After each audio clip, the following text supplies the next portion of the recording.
Hello friends, అందరికీ నమస్తే అండి. Welcome to our channel Swathiraji diaries. Friends, ఈరోజు మనం టొమాటో పప్పు ఎలా తయారు చేసుకోవాలో చూద్దాం. చాలా సింపుల్ అండ్ ఈజీ, అలాగే చాలా హెల్తీగా టేస్టీగా ఉండే టొమాటో పప్పు ఎలా తయారు చేసుకోవాలో చూసుకునే ముందు మీరు కనుక మన ఛానల్ని ఫస్ట్ టైం వాచ్ చేస్తుంటే ప్లీజ్ సబ్స్క్రైబ్ చేయండి.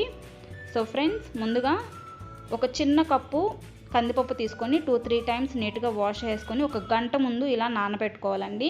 ఇలా చేయడం వలన మనకి పప్పు త్వరగా ఉడికిపోతుంది. కందిపప్పు కొంచెం టైం ఎక్కువ తీసుకుంటుంది కదా, సో ఇలా నానబెట్టుకోండి. అండ్ నెక్స్ట్ ఇందులో ఒక ఆనియన్ యాడ్ చేస్తున్నానండి, కట్ చేసుకొని ఇలా.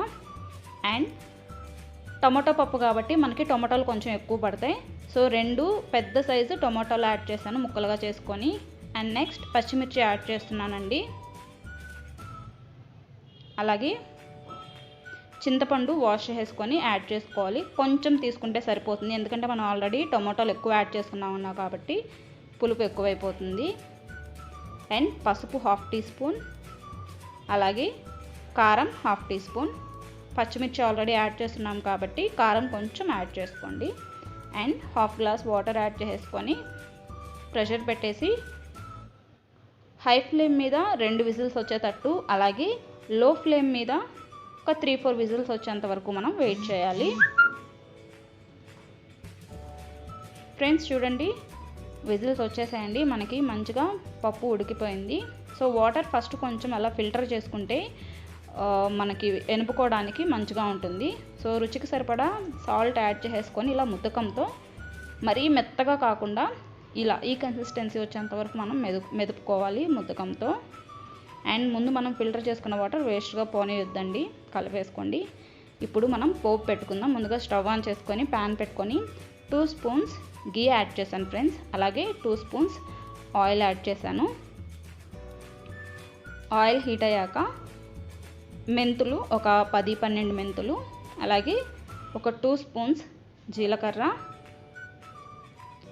అండ్ 1 స్పూన్ ఆవాలు. ఇవి చిటపటలాడేంత వరకు వెయిట్ చేసి ఇప్పుడు ఇందులో ఆనియన్స్ తరుగు యాడ్ చేసుకోవాలండి. ఇలా కొంచెం సన్నగా తరుక్కోండి. హాఫ్ వరకు అంటే 50% వరకు ఆనియన్స్ ఫ్రై అయిన తర్వాత ఇందులో కచ్చాపచ్చాగా దంచుకున్న వెల్లుల్లి రెబ్బలు, అలాగే ఎండుమిర్చి అండ్ ఇంగువ యాడ్ చేసేసుకోవాలి. అలాగే కరివేపాకు.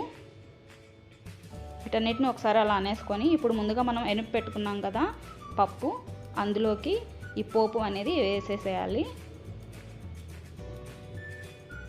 పోపు యాడ్ చేసుకున్న తర్వాత ఇలా కొంచెం మరగనివ్వాలండి. ఫ్రెండ్స్ చూడండి, ఎమ్మి టేస్టీ టొమాటో పప్పు రెడీ అయిపోయింది ఫ్రెండ్స్. చాలా సింపుల్ అండ్ ఈజీ రెసిపీ అండి. ఈ టొమాటో పప్పు మనకి రైస్లోకి బాగుంటుంది, అలాగే చపాతీల్లోకి, రోటీల్లోకి కానీ చాలా అంటే చాలా టేస్టీగా ఉంటుంది ఫ్రెండ్స్. తప్పకుండా ట్రై చేయండి మీరు. ఫ్రెండ్స్, మీకు ఈ వీడియో నచ్చింది కదా, లైక్ చేయండి, షేర్ చేయండి, అండ్ మీకు ఎలా కుదిరిందో కామెంట్ చేయడం మాత్రం మర్చిపోవద్దు ఫ్రెండ్స్. అండ్ మీరు కనుక మన ఛానల్ని ఫస్ట్ టైం వాచ్ చేస్తుంటే ప్లీజ్ సబ్స్క్రైబ్ చేయండి. Thank you so much for watching.